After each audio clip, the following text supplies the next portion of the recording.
Park.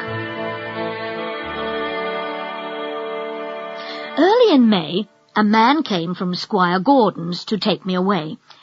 I was taken into a big stable which had 4 good stalls and a swinging window that opened into the yard. In the next stall to me was a pony called Merrylegs, whom the children used to ride. He was a favourite with everyone, and he and I soon became great friends. There was a stable boy called James Howard, and the coachman's name was John Manley. He had a wife and 1 little child, and they lived in the coachman's cottage very near to the stables.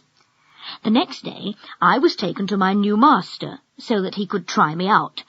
I found that Squire Gordon was a very good rider, and kind to his horse as well.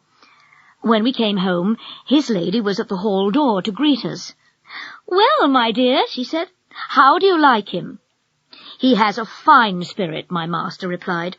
"What shall we call him?" She looked up at me.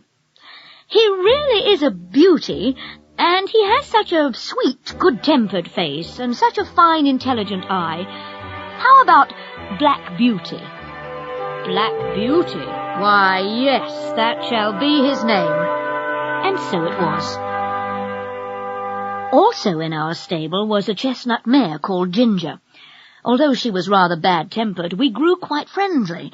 Sometimes we went out together in double harness, and then we talked to each other. She wanted to know all about my early life, and I told her. Then she told me about her life, and it was very different from mine. No one had ever been kind to Ginger. After she had been broken in, she was sent to London to a fashionable gentleman as one of a matching pair. "There I was driven with a bearing rein," she said, "and I really hated it. I like to toss my head about and hold it as high as any horse. But just imagine, if you tossed your head up high and had to hold it there for hours on end.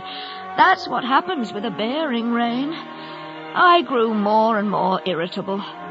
One day, just as they were straining my head up with that rein, I began to plunge and kick with all my might. That was the end of that place.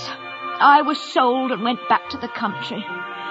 Alas, the groom at the new place was rough, so I bit him. I was sold again, and came here not long before you did. It's better here, of course, but for how long? As it turned out, kindness was all Ginger needed. Her bad temper slowly died, and she became quite gentle and happy at Birtwick Park.